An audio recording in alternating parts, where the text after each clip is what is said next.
1 बजे से 6 बजे के दरमियान बारिश होने के पश्चात ये बता रहा है। मैच का सेकंड हाफ मुतासिर हो सकता फिर वही वाली बात थी ना कि कुदरत का निज़ाम जो पाकिस्तान बांग्लादेश से जीता और हालात जो है पाकिस्तान के लिए साजगार होते जा रहे हैं। अस्सलाम वालेकुम एवरीवन, मैं हूं Hina Didar and you are watching Jio digital well. क्या हाल है आप सबके? वर्ल्ड कप, खासकर पाकिस्तानी जो फैंस है क्रिकेट के, वर्ल्ड कप आप फॉलो कर रहे हैं कि नहीं? यहाँ सिर्फ उदास होके बैठ के मैच देखना आपने छोड़ दिया है?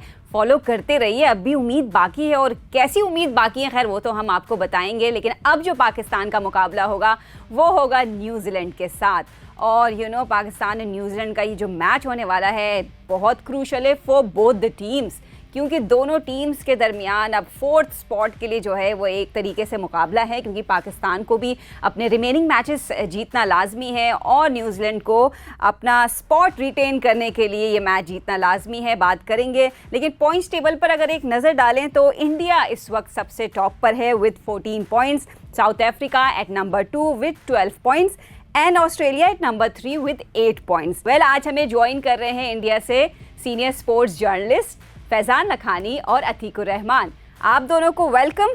और हम डिस्कशन का आगाज़ करते हैं। सबसे पहले तो मौसम की बात करते हैं, क्योंकि मौसम भी अपनी भरपूर तैयारी में है और इस मैच को स्पॉइल करने के लिए, लेकिन पाकिस्तान के लिए चूँकि ये इम्पॉर्टेंट मैच है, तो फैज़ान बताइएगा कि क्या अब लेटेस्ट वेदर प्रेडिक्शन है और ये किस तरह असरअंदाज हो सकता है, किस तरह अफेक्ट कर सकता है इस मैच को? देखिए, जो प्रेडिक्शन है इस वक्त भी, अगर कुछ देर पहले की फोरकास्ट आप चेक करें तो पहले जो शिद्दत थी उस पर थोड़ी सी कमी आई है। पहले 70 से 80% बारिश की प्रेडिक्शन हो रही थी, अब 40 से 60% की प्रेडिक्शन फोरकास्ट दे रहा है कि इतने परसेंट चांसेस है। और 1 बजे से 6 बजे के दरमियान बारिश होने के पश्चात ये बता रहा है। अगर 1 बजे से 6 बजे या 2 ढाई बजे भी बारिश शुरू होती तो मैच का सेकंड हाफ मुतासिर हो सकता है। यानी जो भी टीम सेकंड बैटिंग कर रही होगी उसके जहन में ये रखना होगा कि पार स्कोर क्या होना चाहिए टीएलएस मैच पे, तो वो उसके लिए एक स्ट्रेटजी, एक थोड़ा सा चैलेंज साथ साथ उस टीम के लिए ये भी होगा, सेकंड बैटिंग करने वाली टीम के लिए। बट कुछ देर पहले यहाँ मेरी बेंगलोर के चिन्नास्वामी स्टेडियम के जो स्टाफ है उनसे बात हो रही थी। उन्होंने बताया मुझे कि यहाँ पे सब एयर सिस्टम ग्राउंड में नस्ब है, जिसकी वजह से अगर बारिश एक बार रुक गई तो उसके 15 से 20 मिनट के अंदर अंदर ये कह लें कि मैच को खेल काबिल बनाया जा सकता है। और वो सिस्टम ऐसा है कि उससे 36 से टाइम क्विकर पानी ड्रेन हो जाता है वैल्यू से, और 10,000 लीटर पानी पर मिनट वो ड्रेन कर सकता है। तो ये एक इस वेन्यू की एक बात है कि अगर बारिश हुई और रुक गई तो ड्रेनेज यहाँ पे नहीं, बहुत जबरदस्त है। पानी वाटर लॉगिंग, जो पानी खड़ा हो जाता है, वो वाली यहाँ पे सिचुएशन नहीं होगी। तो ये इस वेन्यू पे एक अच्छी बात है। तो कोशिश यहाँ के स्टाफ की यही है कि अगर बारिश होती भी और जितनी जल्दी हो सके ग्राउंड को रेडी रखे, तो ये एक पॉजिटिव साइन बैरल है। बट फोरकास्ट 1 से 5-6 बजे के दरमियान की जरूर। वेल, ये वाकई एक अच्छी बात है कि जो इंतज़ामात हैं चिन्नास्वामी स्टेडियम में वो भरपूर अंदाज से किए जा रहे हैं। और लेकिन अब बात करेंगे पाकिस्तान टीम कितना भरपूर तैयारी कर रही है, प्रैक्टिस सेशन क्या चल रहे हैं और प्लेयर्स की क्या अपडेट है। तो अतीकुर रहमान, क्या कहेंगे? प्रैक्टिस सेशंस हो रहे हैं और प्लेयर्स की क्या अपडेट है? जी हिना, प्रैक्टिस सेशन आज पाकिस्तान क्रिकेट टीम ने सुबह के सेशन में किया और ज्यादा तवज्जो का मरकज शादाब खान रहे, क्योंकि शादाब खान को इस साल में 3 दफा हेड इंजरी हुई है कंकशन की, तो उसके हवाले से आज उनका फिटनेस टेस्ट हुआ। पाकिस्तान टीम के खिलाड़ियों के साथ उन्होंने प्रैक्टिस नहीं की, वो पीसीबी का जो मेडिकल पैनल है टीम के साथ, उनकी निगरानी में आज उन्होंने प्रैक्टिस की। पहले उनको मेडिकल पैनल ने कहा कि आप ग्राउंड के थोड़े चक्कर लगाएं, और उसके बाद फिर उनको बहुत ज्यादा करीब से 2 बॉलों के साथ कैचेस की प्रैक्टिस कराई गई। फिर उन्हें 3-4 बॉल की, 2-4 बॉल बैटिंग की। तो यहाँ उनका फिटनेस टेस्ट हुआ। तो बज़ाहिर ऐसा नजर आ रहा था कि शादाब बहुत ज्यादा मुकम्मल तौर पर जो है वो फिट नहीं है। और जब director Mickey Arthur press conference में आए तो उन्होंने इन खदशात को दूर कर दिया।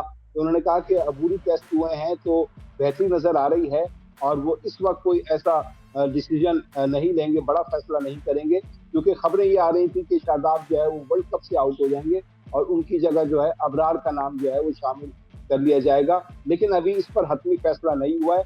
ये जरूर हो सकता है हिना कि शादाब कल के मैच के लिए भी अवेलेबल ना हो, और कल अगर पाकिस्तान न्यूजीलैंड से जीत जाता है और शादाब की फिटनेस फिर जरा देखेंगे, अगर वो नहीं समझ सकी तो फिर जाके पाकिस्तान टीम की मैनेजमेंट जो है ये बड़ा फैसला लेने के लिए जाएगी। जी हिना।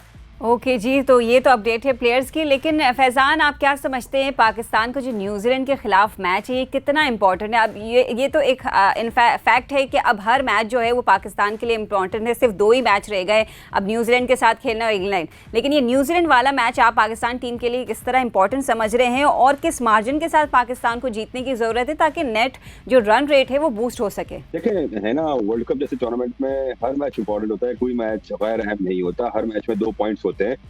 तो किसी मैच को हम गैर अहम या किसी मैच को ज्यादा अहम नहीं समझ सकते, but of course do and die situation Pakistan के लिए यहाँ पे है और पाकिस्तान को अपने वर्ल्ड कप में सर्वाइवल के लिए इस मैच को जीतना बहुत जरूरी है। और ना सिर्फ जीतना बल्कि कुछ ऐसे मार्जिन से जीत जाए पाकिस्तान तो ये कह लें कि उसके लिए सोने पे सुहागा हो जाएगा कि जिससे वो नेट रन रेट पर न्यूजीलैंड पे बढ़तरी हासिल कर ले।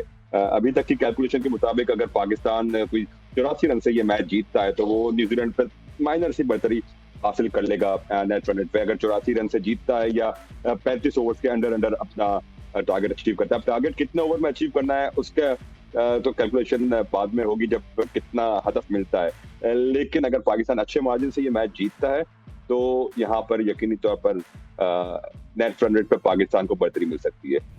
वेल डेफिनेटली पाकिस्तान को अपनी भरपूर एफर्ट्स लगानी पड़ेगी ताकि एक अच्छे मैच एक अच्छे मार्जिन से जीतें और सेमीफाइनल में जाने के जो चांसेस हैं वो बढ़ जाएं। लेकिन न्यूजीलैंड टीम की अगर हम बात करें उस साइड पर भी थोड़ा हम फोकस करते हैं तो कुछ इंजरीज़ की वजह से उनके प्लेयर भी रिप्लेस हुए हैं। काइल जेमिसन ने हेनरी के रिप्लेसमेंट में वो आए हैं। तो न्यूजीलैंड साइड को अतीक आप कैसे देख रहे हैं? वो लास्ट 3 मैचेस हारते हुए आ रहे हैं, मेरे ख्याल से इस इनके फॉर्म में ना होना एक पाकिस्तान के लिए फायदा होगा। नहीं, आप ना ये तो नहीं कह सकते कि वो फॉर्म में नहीं है। न्यूजीलैंड बहुत अच्छी फॉर्म में थी, लेकिन जहां से उनकी इंजरीज का मामला शुरू हुआ, Lockie Ferguson, Kane Williamson, Matt Henry अब आउट हो गए, तो अब आप 15 खिलाड़ी होते हैं, 15 में से अगर आपके 3 अहम खिलाड़ी अनफिट हो जाए तो आपको प्लेइंग 11 बनाना जरा मुश्किल हो जाती है। तो न्यूजीलैंड को इस वजह से थोड़ी इंजरी की वजह से प्रॉब्लम हुई और अगेंस्ट साउथ अफ्रीका तो उन्होंने बहुत ही एक बुरा डिसीजन लिया। टॉस जीत के जो है जनूबी अफ्रीका को बैटिंग दे दी। सबको मालूम था कि जनूबी अफ्रीका के बल्लेबाज जो है किस तरीके से स्कोर कर रहे हैं, तो न्यूजीलैंड ने गलती की और ये गलती जब होती है कि जब आपकी प्लेइंग 11 सही बन नहीं रही होती, इंजरीज होती हैं, तो फिर वही वाली बात थी ना कि कुदरत का निज़ाम कि पाकिस्तान बांग्लादेश से जीता और हालात जो है पाकिस्तान के लिए साजगार होते जा रहे हैं। हम इनको इसी को देख चाहिए कुछ नहीं, लेकिन पाकिस्तान को इससे फायदा होगा। जिस तरह फैजान ने बताया कि बारिश के इम्कान भी गेम का मैच जो है वो कम हो गए हैं, तो हालात साजगार होते जा रहे हैं। दुआएं करते हैं तो पाकिस्तान टीम तो हमेशा दुआओं पे जाती है, दुआओं पे जीती है और ये हमारा बिलीव भी है कि दुआएं रंग लेके आती है। खिलाड़ी अपनी जगह मेहनत करते हैं, लेकिन हमेशा आपने देखा होगा पाकिस्तान टीम इसी तरीके से जो है लड़कती हुई और भटकती हुई जो है वो फिर पहुंच जाती है। लेकिन ये दोनों मैच पाकिस्तान के लिए बड़े इंपॉर्टेंट है। हम दूसरी टीमों की तरफ ना जाएं, पहले अपने 2 मैचेस देखें, पहले अपने 2 मैचेस जीतें, उसके बाद फिर कोई ना कोई रास्ता निकल ही आएगा। अच्छा अतीक भाई, वैसे तो न्यूजीलैंड जैसा आपने बोला लास्ट 3 मैच में हार गई है, लेकिन ऐसा नहीं है कि वो फॉर्म में नहीं है। पाकिस्तान भी कुछ मैचेस हारने के बाद उनका मोमेंटम टूट गया था। लास्ट मैच उन्होंने जीता, फ़खर फॉर्म में आ गए, शाहीन हमें अर्ली विकेट लेते हुए नज़र आए। तो पाकिस्तान एक पॉजिटिव माइंडसेट के साथ यकीनन इस मैदान में उतरेगी न्यूजीलैंड का सामना करने के लिए। बिल्कुल आपने सही कहा। ये कोलकाता में जो मैच हुआ अगेंस्ट बांग्लादेश, उसमें शाहीन शाह ने 9 ओवर किए, यानी 54 बॉलें और 40 बॉलिंग डॉट की हैं और 3 विकेट लिए। ऐसी शानदार बॉलिंग शाहीन शाह ने की और अभी टॉप पर हैं। उन्होंने 16 विकेट लिए और उनके साथ जनूबी अफ्रीका के जॉनसन हैं, उन्होंने भी 16 विकेट लिए और उन्होंने 12 विकेट तो पावर प्ले के अंदर लिए हैं, तो वो भी बहुत अच्छे जा रहे हैं। खैर हम पाकिस्तान पे आएंगे।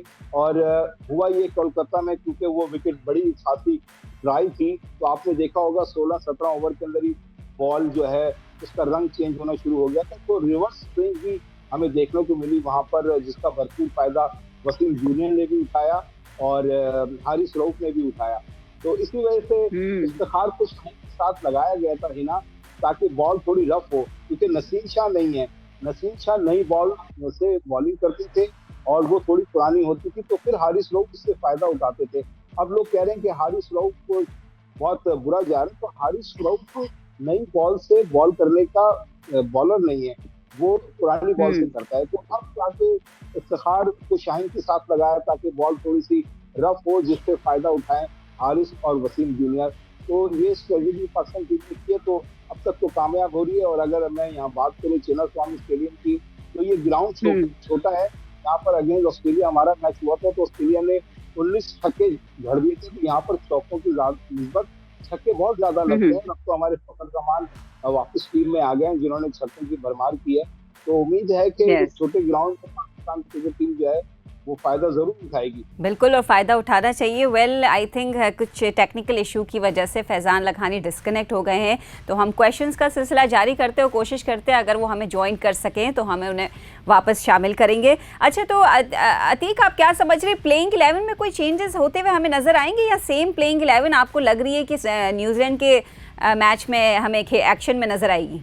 देखें, विनिंग कॉम्बिनेशन को मेरे ख्याल से बरकरार रखेंगे, लेकिन अगर एक तब्दीली थोड़ी सी उसकी हमें सुनने मिली है, लेकिन अभी उसका भी हकीकी फैसला नहीं हुआ है। शायद क्योंकि उसामा मीर जो है वो अच्छा परफॉर्म नहीं कर पा रहे, तो शायद नवाज की जो है वो दोबारा वापसी हो और उसामा को शायद दिखाया जाए।